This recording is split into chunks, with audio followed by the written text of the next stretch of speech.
24절과 25절 같이 읽겠습니다. 시작.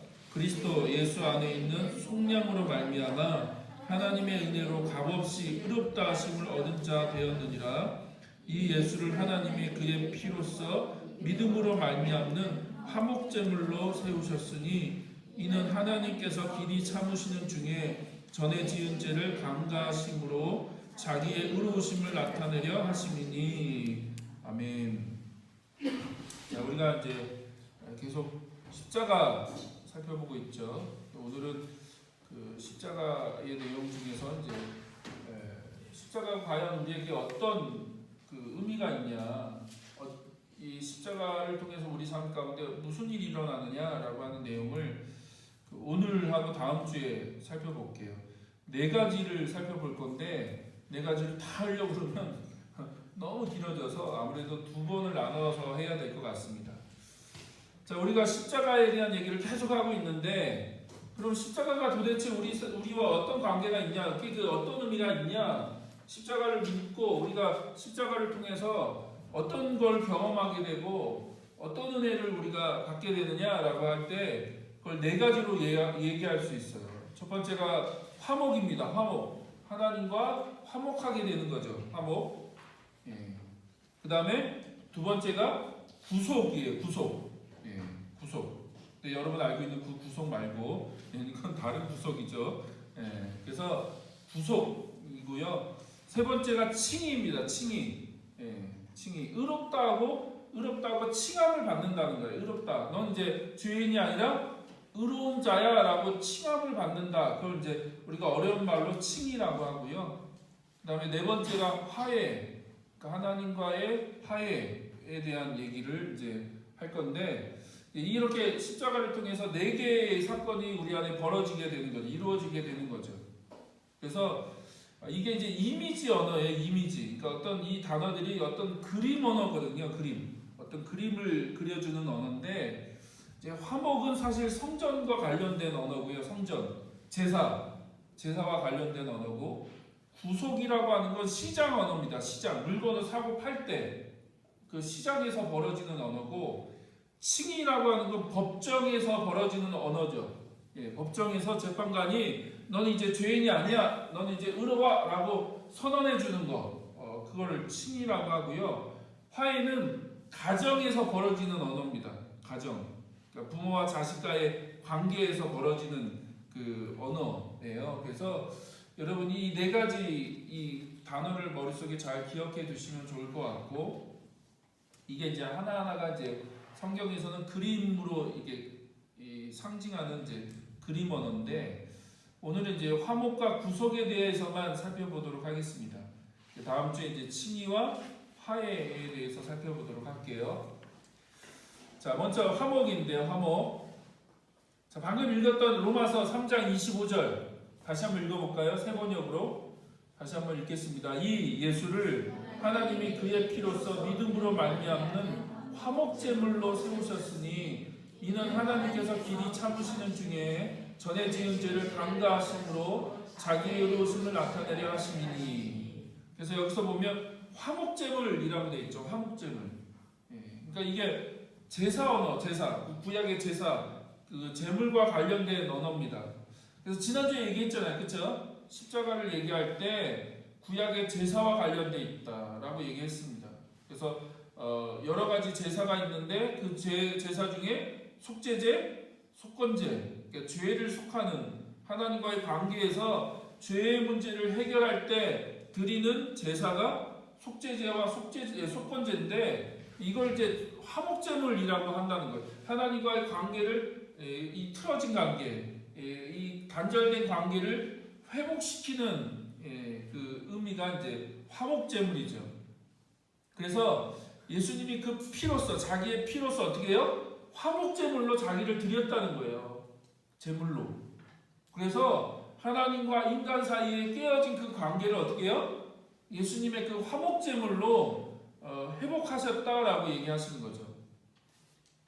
자, 요한일서 2장 2절. 이것도 똑같은 얘기를 하는 겁니다. 한번 읽어볼까요? 그는 우리 죄를 위한 화목제물이니 우리만 위할 뿐 아니요 온 세상의 죄를 위하심이라. 그래서 예수님은 죄를 위해서 자기를 화목제물로 드렸다는 거예요. 화목제물로. 그리고 온 세상의 죄를 위해서, 모든 사람의 죄를 위해서 그렇게 화목제물로 자기를 드리셨다라고 얘기하죠.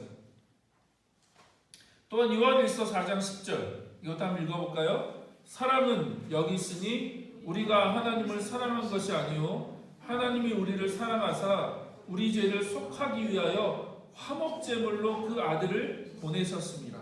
그래서 하나님의 사랑을, 우리에게 향한 그 사랑, 그분의 사랑을 보이시기 위해서 어떻게 하셨어요?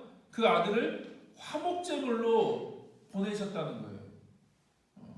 그래서 아들을 희생시킴으로, 아들을 화목제물로 희생시킴으로 말미암아 우리의 죄를 속하고, 그렇죠? 용서하시고, 그리고 하나님과의 관계를 회복시키셨다는 거예요. 누가요? 하나님이 하셨다는 거죠. 하나님이. 그게 하나님의 사랑이다라고 얘기하는 거죠.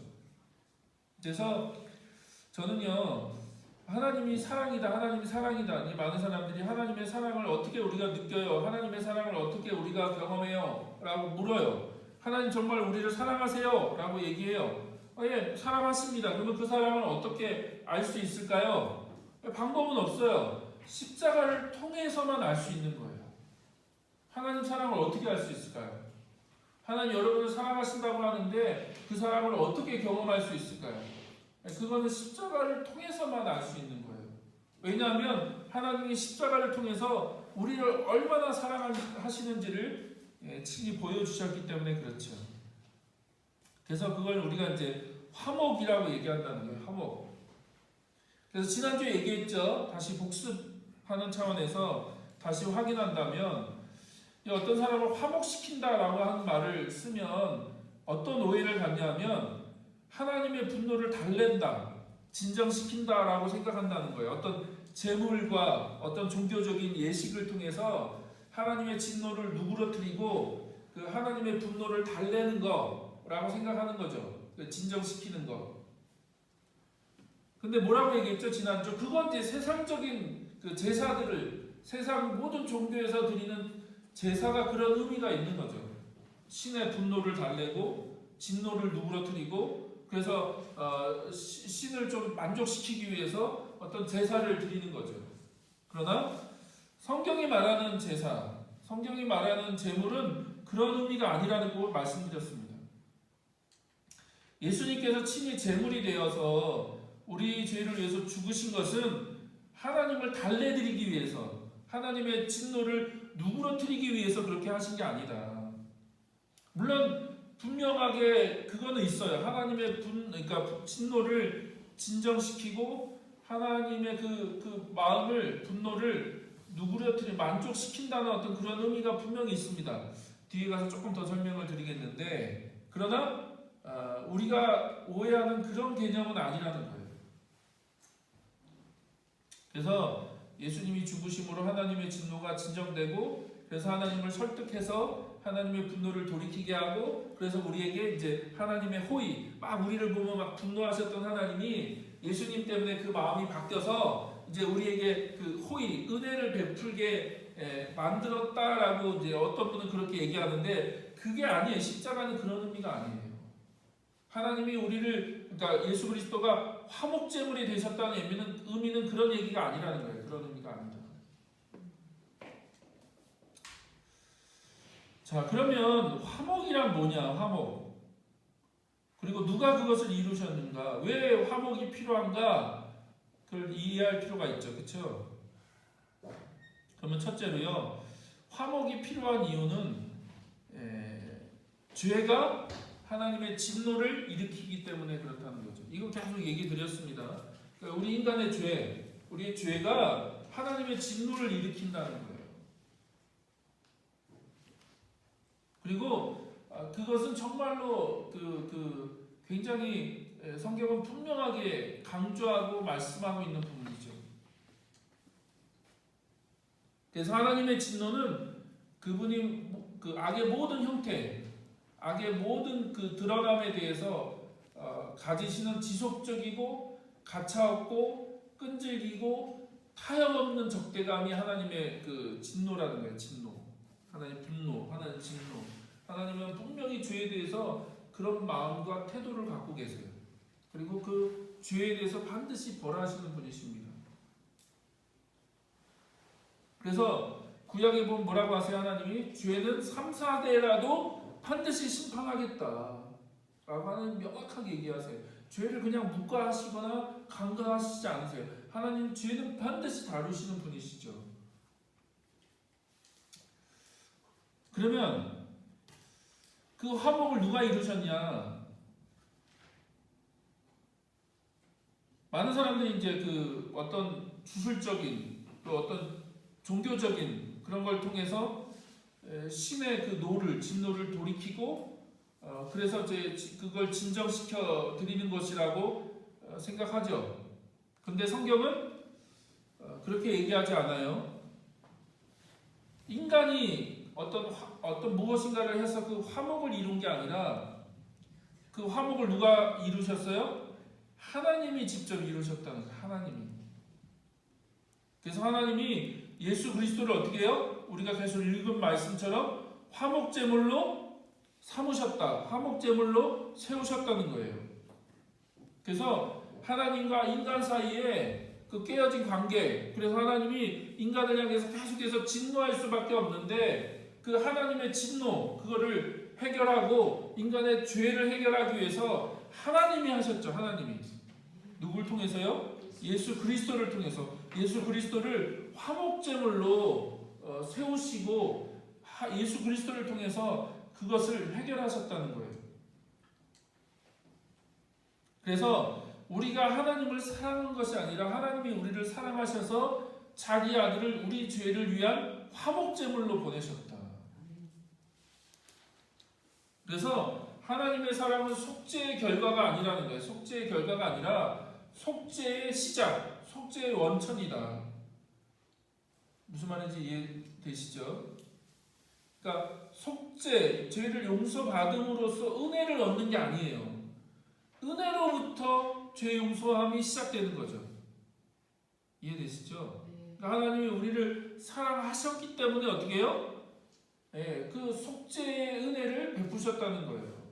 우리가 속죄의 은혜를 받았기 때문에 하나님이 우리를 사랑하시는구나 라고 하는 게 아니라 하나님이 우리를 긍휼히 여기셨고 인간을 긍휼히 여기셨고 인간을 사랑하셨기 때문에 그 일을 하나님이 하셨다고요. 그 시작을.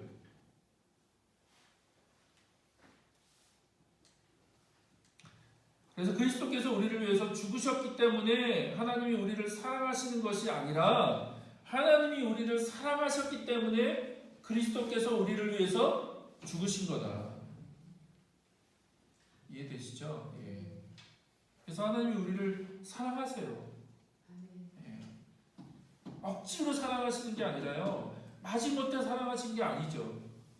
그게 아니라 너무너무 사랑하세요. 너무 귀하게 여기시고 여러분을 사랑하십니다. 그러니까 아들을 내어주는 거죠. 이걸 이해하는 게 중요해요. 이걸. 제가 이제 다시 그 부분을 설명드릴 건데요. 자, 만약 하나님의 진노가 진정될 필요가 있었다면 그것을 진정시키는 것은 하나님의 사랑이라는 거예요.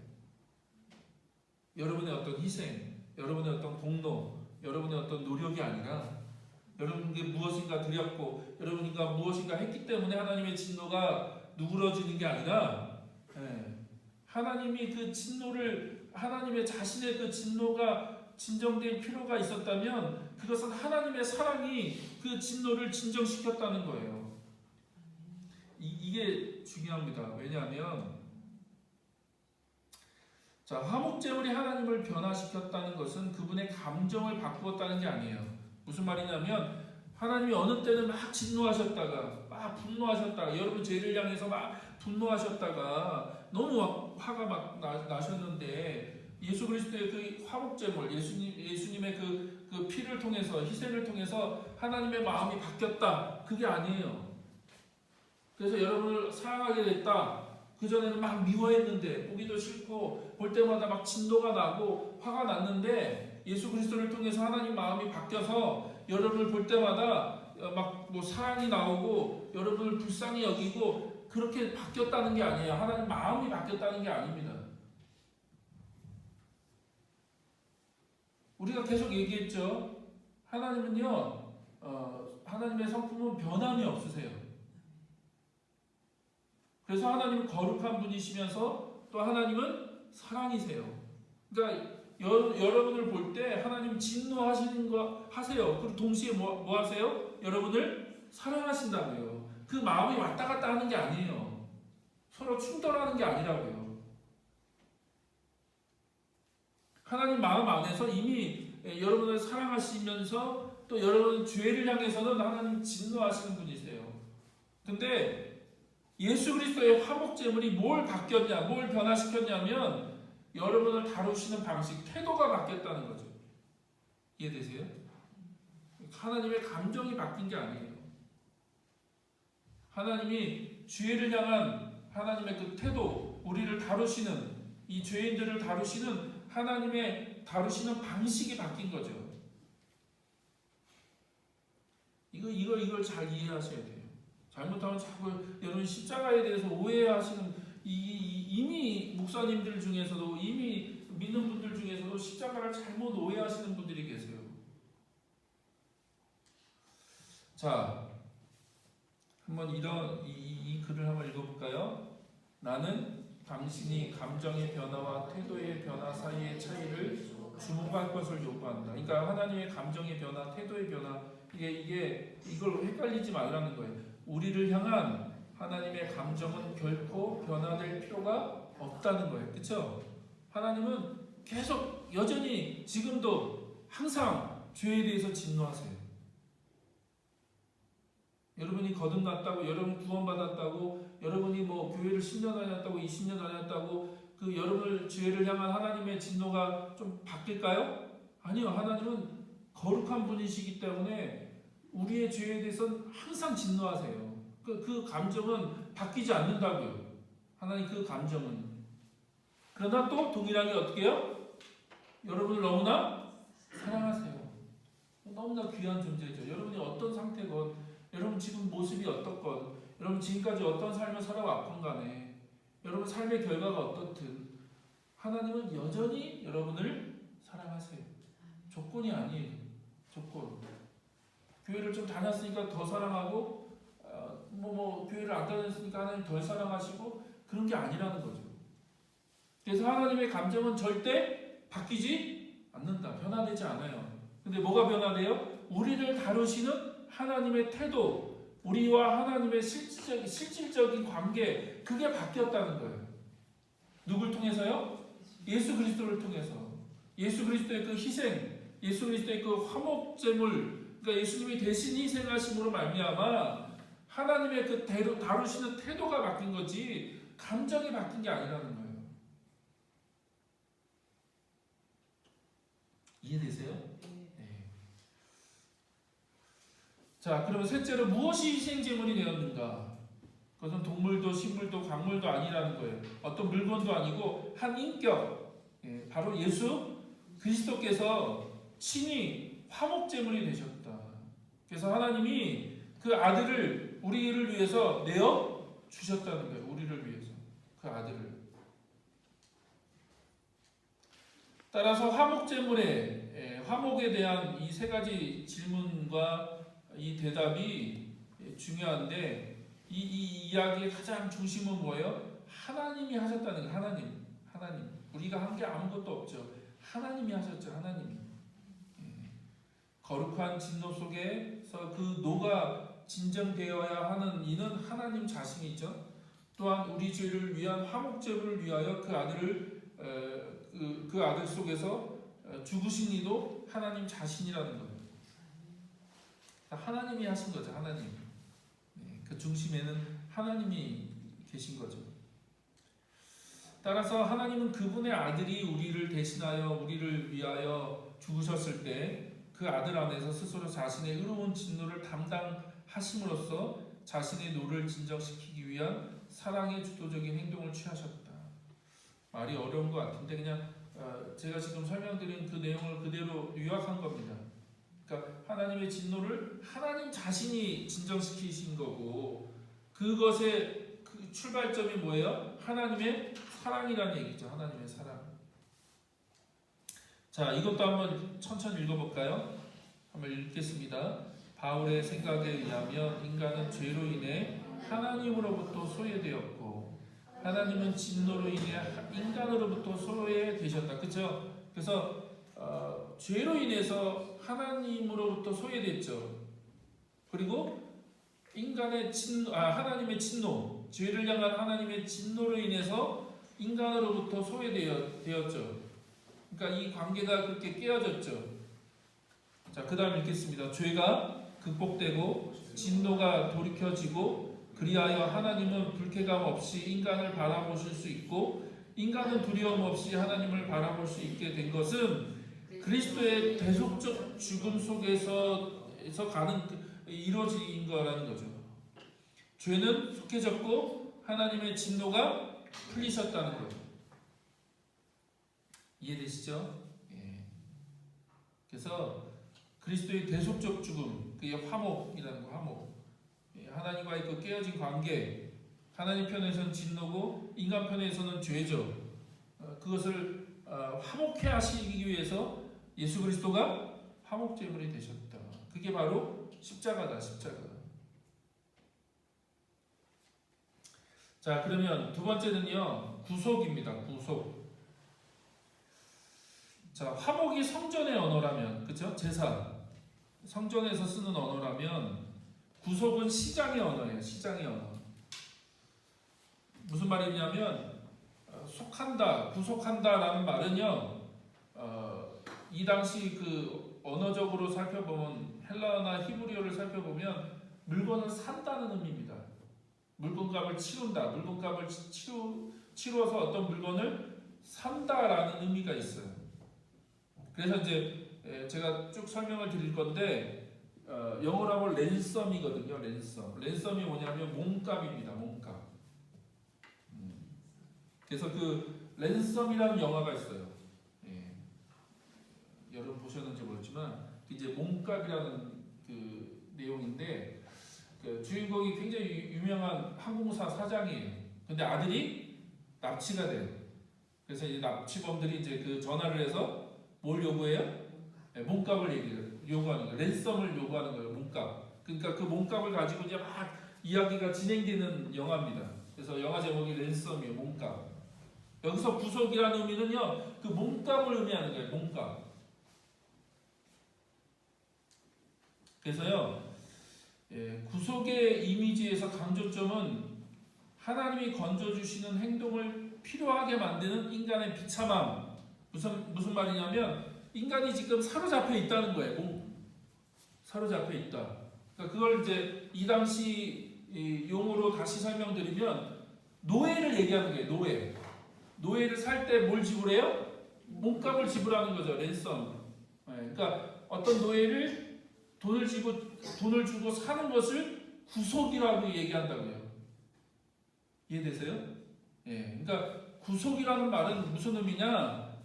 당시 어떤 그 돈 많은 부자들이 시장에 가서 노예들을 살 때 그 노예에 대한 몸값을 지불하는 것, 그걸 이제 구속한다라고 얘기한다는 거죠.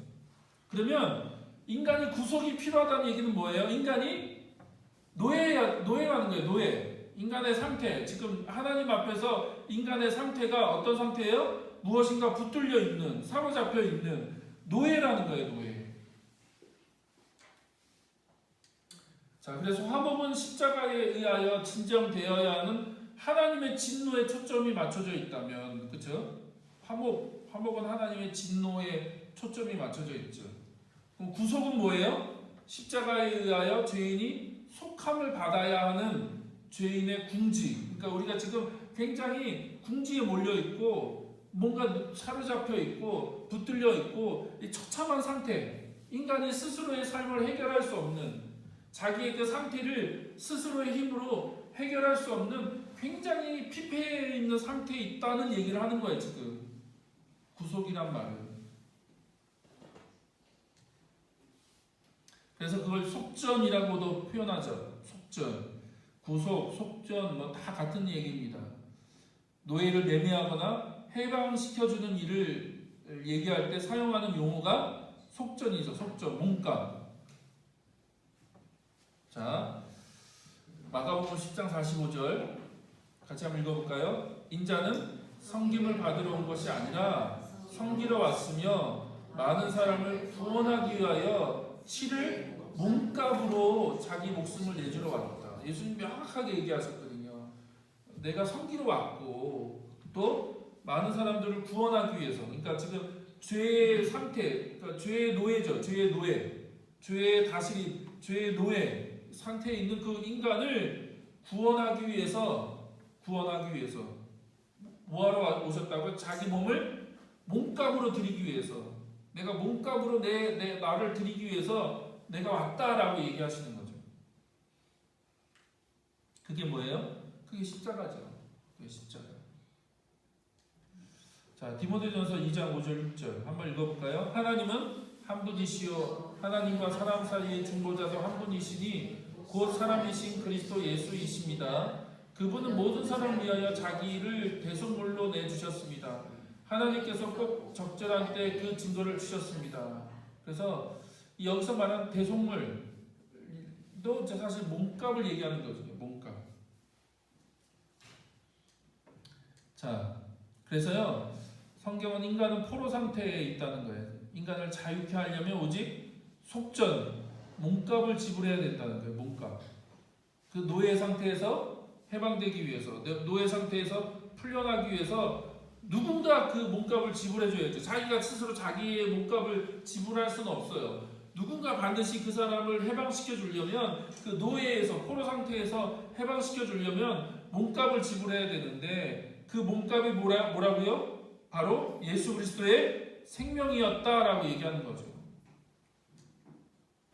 그래서 인간이 포로 상태라는 말은 스스로의 힘으로 벗어날 수 없는 상태를 의미하고, 예수 그리스도께서는 그런 인간을 자유케 하기 위하여 인간과 동일한 몸으로 오셨죠. 그렇죠? 그리고 자기 생명을 몸값으로 들이셨다는 거예요.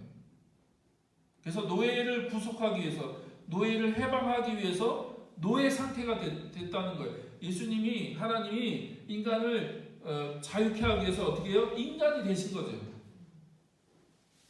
이해되세요? 예. 하지만 그리스도께서 우리를 속하시려고 지불하신 비싼 값을 표현하기 위해 성경에서는 피를 얘기한대요. 피. 예. 그분의 목숨, 그분 자신이라는 단어보다는 피에 대한 얘기를 하시죠. 그렇죠? 그래서 우리가 이것도 지난주에 살펴봤죠. 예, 피. 그래서 희생제사, 희생제물의 피. 예, 그리고 신약으로 오면 그 희생제사와 희생제물이 누구라고요? 예수 그리스도께서 친히 피를 흘리셨다라고 하는 얘기를 하는 거죠.